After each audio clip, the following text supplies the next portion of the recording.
अब बात ज्ञानवापी मस्जिद में मिले कथित शिवलिंग को लेकर भड़काऊ टिप्पणी करने वाले दिल्ली यूनिवर्सिटी के प्रोफेसर रतनलाल की। प्रोफेसर रतनलाल को सोशल मीडिया पर शिवलिंग को लेकर भड़काऊ पोस्ट करना महंगा पड़ गया है। दिल्ली पुलिस ने शुक्रवार देर शाम प्रोफेसर रतनलाल को गिरफ्तार कर लिया। प्रोफेसर रतनलाल के खिलाफ दिल्ली पुलिस की नॉर्थ डिस्ट्रिक्ट साइबर सेल में एफआईआर दर्ज कराई गई थी। प्रोफेसर रतनलाल की गिरफ्तारी के बाद दिल्ली यूनिवर्सिटी के लेफ्ट संगठन से जुड़े छात्रों ने जोरदार विरोध प्रदर्शन किया। आज सुबह 11 बजे लोगों से एक बार फिर प्रोटेस्ट करने की अपील इन संगठनों की तरफ से की गई है। पोस्टर बैनर के साथ लेफ्ट से जुड़े ये छात्र बड़ी संख्या में साइबर थाने के बाहर पहुंचे और पुलिस के खिलाफ नारेबाजी करने लगे। ये लोग प्रोफेसर रतनलाल को फौरन रिहाई की उनकी मांग कर रहे थे। लेफ्ट से जुड़े इन छात्रों ने प्रोफेसर की गिरफ्तारी को बोलने की आजादी के खिलाफ बताया है।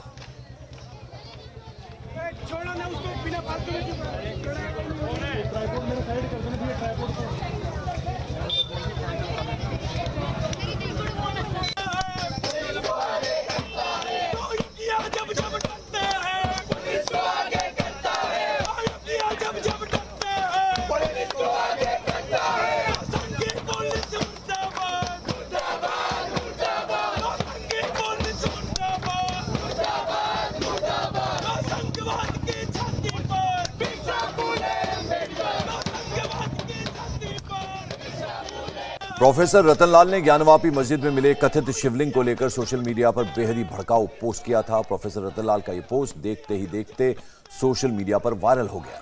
प्रोफेसर के इस विवादित पोस्ट को हिंदुओं की धार्मिक भावनाओं को ठेस पहुंचाने वाला करार दिया गया।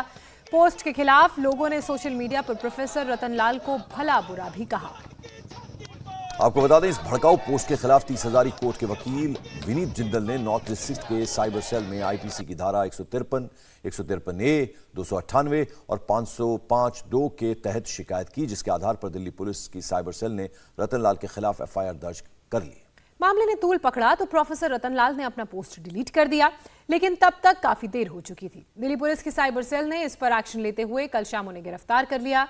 प्रोफेसर रतनलाल हिंदू कॉलेज में इतिहास विभाग के प्रोफेसर हैं। इसी मामले में प्रोफेसर रतनलाल के खिलाफ कानपुर में भी केस दर्ज कर लिया गया है। प्रोफेसर रतनलाल के खिलाफ साइबर क्राइम पुलिस ने आईपीसी की 2 धाराओं में केस दर्ज किया। जैसे कि हमने आपको बताया, पहली धारा 153A, जिसके तहत प्रोफेसर पर आरोप है कि उन्होंने धर्म को लेकर अपनी टिप्पणी से अशांति फैलाने की कोशिश की, जबकि दूसरी धारा है आईपीसी 295A। इसके तहत आरोप है कि रतनलाल ने धार्मिक भावनाओं को आहत करने की कोशिश की है।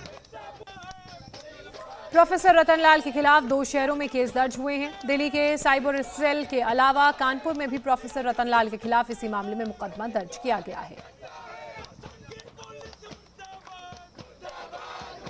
और विवादित पोस्ट को लेकर जब इंडिया टीवी ने प्रोफेसर रतनलाल से बात की तो उन्होंने साफ साफ कहा कि उन्होंने विज्ञानवापी के सर्वे के दौरान मिले कथित शिवलिंग को लेकर सिर्फ अपनी राय दी थी।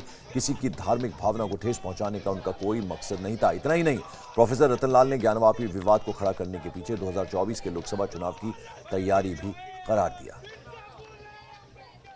आपके मुताबिक इससे धार्मिक भावनाएं आहत नहीं होनी चाहिए, जो आपने लिखा नहीं होनी चाहिए थी, इस पे बहस होनी चाहिए थी। और इंटेलेक्चुअल्स को मेडिएवलिस्ट बुलाते हैं, मेडिएवल इंडिया की हिस्ट्री के जानकार बुलाते, आर्ट हिस्टोरियन बुलाते, उसमें आर्कियोलॉजिस्ट बुलाते। और दूसरी बात कह रहा हूं, काटिएगा नहीं कि अगर आप डिगिंग कर रहे हैं, एक्सकवेशन कर रहे हैं ना, तो थोड़ा और ज्यादा डीप करिए। हो सकता है नीचे बौद्ध विहार भी मिले, उसके नीचे। मैं एक जगह मैंने बोल दिया कि क्या है एक जर्नलिस्ट को कि ये फवारा है या लिंग है, आप बताइए। मैंने कहा कुछ नहीं, ये राजनीति है, 24 की तैयारी हो रही। नाराज हो गए। तो आपके मुताबिक ये 2024 के चुनाव की तैयारी है, डेफिनेटली, इसलिए हवा दी जा रही है। हाँ डेफिनेटली, ये पूरा 24 का चुनाव है। अब उनको सेंटिमेंट हर्ट हो गया, आप क्या बताइए क्या करें। मेरा ओपिनियन है ना, आप माने ना माने अलग बात है। तो उनका सेंटिमेंट हर्ट हो गया। या आप भविष्यवक्ता नहीं है तो साधु मौलवी या पत्रकार ही खाली भविष्यवक्ता होगा। इतिहास हम लोग पढ़ते हैं इसे झाल बजाने के लिए। प्रोफेसर रतनलाल को आपने सुना। वहीं प्रोफेसर रतनलाल के वकील ने कहा कि उनके मुवक्किल को सजा साजिश के तहत फंसाया जा रहा है। उन्होंने कोई गुनाह नहीं किया है, जिसकी वजह से उन्हें इस तरह गिरफ्तार किया गया है। देखिए, मामला ये है कि एक झूठा मुकदमा उनके खिलाफ दर्ज किया गया और मैं ये एफआईआर पढ़ रहा हूँ, तो इसमें कोई भी ऐसी बात नहीं लिखी है जो कॉग्निजेबल ऑफेंस है। इनके कंप्लेंट में ही कोई कॉग्निजेबल ऑफेंस बनता ही नहीं है। उसके बावजूद भी अगर इस झूठी कंप्लेंट को सच्चा भी मान लिया जाए तो जो धाराएं लगी हैं 153A और 295A, वो ऐसी धाराएं हैं जिसमें अरेस्ट किया ही नहीं जा सकता, पुलिस को ताकत ही नहीं है। और ये सुप्रीम कोर्ट की अरनेश कुमार जजमेंट का कंटेम्प्ट है कि अगर कोई पुलिस अधिकारी ऐसे किसी मुकदमे में अरेस्ट करता है जिसमें 7 साल से कम सजा है, तो वो अरनेश कुमार की जजमेंट यानी कि सुप्रीम कोर्ट का कंटेम्प्ट है। और दिल्ली यूनिवर्सिटी के इतिहास के प्रोफेसर रतनलाल की गिरफ्तारी का मामला अब तूल पकड़ रहा है और इसी बीच कांग्रेस नेता दिग्विजय सिंह प्रोफेसर के समर्थन में आ गए हैं। दिग्विजय सिंह ने प्रोफेसर रतनलाल को फौरन रिहा करने की मांग करते हुए एक ट्वीट किया है। दिग्विजय सिंह ने ट्वीट कर लिखा, मैं सहमत हूं, संविधान में हर व्यक्ति को अभिव्यक्ति का अधिकार है। प्रोरत्न प्रोफेसर रतनलाल जी को रिहा करो। यहां आपको बता दें, दिल्ली यूनिवर्सिटी के प्रोफेसर रतनलाल के भड़काऊ पोस्ट के खिलाफ दिल्ली की ही 30 हजारी कोर्ट के वकील विनीत जिंदल ने साइबर थाने में केस दर्ज कराया। अपनी शिकायत में विनीत जिंदल ने कहा था कि प्रोफेसर ने जिस तरह से शिवलिंग को लेकर ट्वीट किया है वो हिंदुओं की भावनाओं को भड़काने वाला है। उससे हिंदुओं की आस्था को ठेस पहुंचती है, इसलिए प्रोफेसर रतनलाल के खिलाफ फौरन कानूनी एक्शन लिया जाना चाहिए। और दिल्ली से हमारे सहयोगी कुमार सोनू इस वक्त हमारे साथ जुड़ चुके हैं। कुमार, तमाम गंभीर आरोप एक पक्ष प्रोफेसर पर लगा रहा है, तो वहीं दूसरी तरफ जतिन का मैं रुख कर लेती हूं। जतिन हमारे साथ बने हुए हैं। जतिन, एक तरफ एक पक्ष तमाम गंभीर आरोप प्रोफेसर पर लगा रहा है, प्रोफेसर की गिरफ्तारी हो गई है, तो वहीं जो छात्र संगठन है उन्होंने आज भी प्रदर्शन के लिए आह्वान किया है। जी बिल्कुल, दिल्ली यूनिवर्सिटी की आर्ट फैकल्टी में 11 बजे का समय तय किया गया है, जिसमें स्टूडेंट फेडरेशन ऑफ इंडिया और आइसा के जो छात्र हैं वो प्रदर्शन करेंगे और प्रोफेसर की जो गिरफ्तारी की गई है रतनलाल, उनकी रिहाई की मांग करेंगे। जब रात को ये खबर आई कि दिल्ली पुलिस द्वारा प्रोफेसर को पहले पूछताछ के लिए बुलाया गया और पूछताछ के बाद गिरफ्तार किया गया, उसके बाद से ही जो तमाम स्टूडेंट यूनियन है दिल्ली यूनिवर्सिटी की, खासतौर पर SFI और आइसा, उन दोनों ने, मेरे पीछे आप ये साइबर सेल का पुलिस स्टेशन देख रहे हैं, इसी के बाहर प्रदर्शन किया गया और इसी जगह, इसी थाने के अंदर प्रोफेसर को शाम को पूछताछ के लिए बुलाया गया था। हालांकि दिल्ली पुलिस सोर्सेज का कहना है कि उनके मोबाइल फोन को जब खंगाला गया तो कुछ टेक्निकल एविडेंस भी दिल्ली पुलिस के हाथ लगे हैं, उसी के आधार पर उनकी गिरफ्तारी जो है वो की गई है और दोपहर बाद उन्हें कोर्ट में पेश भी किया जाएगा। लेकिन जिस तरीके से थाने के बाहर स्टूडेंट्स द्वारा प्रोटेस्ट किया गया और अभी 11 बजे के आसपास भी प्रोटेस्ट की कॉल की गई है और जिसमें यह आह्वान किया गया है कि बड़ी संख्या में जो छात्र हैं वो आर्ट फैकल्टी के बाहर इकट्ठे हों और उसके बाद वहां से प्रोफेसर को किस तरीके से रिहाई कराई जाएगी उसको लेकर अपनी आवाज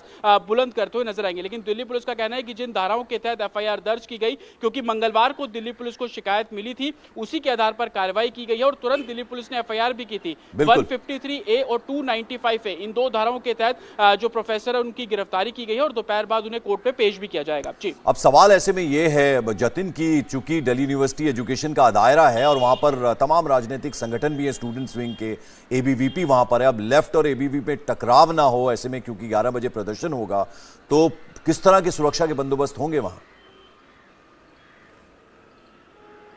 जी देखिए, दिल्ली पुलिस के आला अधिकारियों का ये कहना है कि वो अपनी तरफ से, उनको भी जानकारी मिली है कि स्टूडेंट्स बड़ी संख्या में आर्ट फैकल्टी के बाहर इकट्ठे होंगे, तो सुरक्षा के लिहाज से वहां पर डिप्लॉयमेंट बिल्कुल किया जाएगा। लेकिन जिस तरीके के आरोप लगाए जा रहे हैं प्रोफेसर के वकीलों द्वारा कि गिरफ्तारी इन सेक्शंस के जरिए नहीं की जा सकती, इस पर दिल्ली पुलिस का कहना है कि जो दो सेक्शंस हमने लगाए हैं, IPC 153 और 295A, उसके तहत धार्मिक भावनाओं को आहत करना, और जिस तरीके से वो लगातार पूछताछ में भी कह रहे थे कि उन्होंने कुछ गलत नहीं किया, वो सिर्फ अपना बात रख रहे हैं, फ्रीडम ऑफ स्पीच की बात वो लगातार कर रहे हैं। और जब उनके फोन को खंगाला गया तो तमाम इलेक्ट्रॉनिक एविडेंस दिल्ली पुलिस के पास लगे, जो ये बात साबित कर रहे हैं कि उनकी मंशा थी कि इस तरीके के पोस्ट को सार्वजनिक करना। और सोशल मीडिया पे लगातार उनका पोस्ट जब ट्रोल हुआ तो लगातार लोगों ने उनकी आलोचना भी की, लेकिन वो अपनी बात को फ्रीडम ऑफ स्पीच से जोड़कर बता रहे थे और इन्हीं धाराओं के चलते उनको गिरफ्तार किया गया। हालांकि कोर्ट में जब पेश किया जाएगा तो दिल्ली पुलिस उन तमाम इलेक्ट्रॉनिक एविडेंस को भी, चलिए आप नजर बनाए रखें जतिन, हम आपके पास वापस आएंगे। जैसा कि आप बता रहे हैं कि 11 बजे जो हैं वो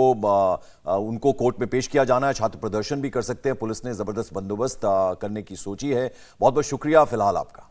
इंडिया टीवी हर वक्त हर जगह डाउनलोड करने के लिए सर्च करें India TV news Google play store या ऐप स्टोर पर।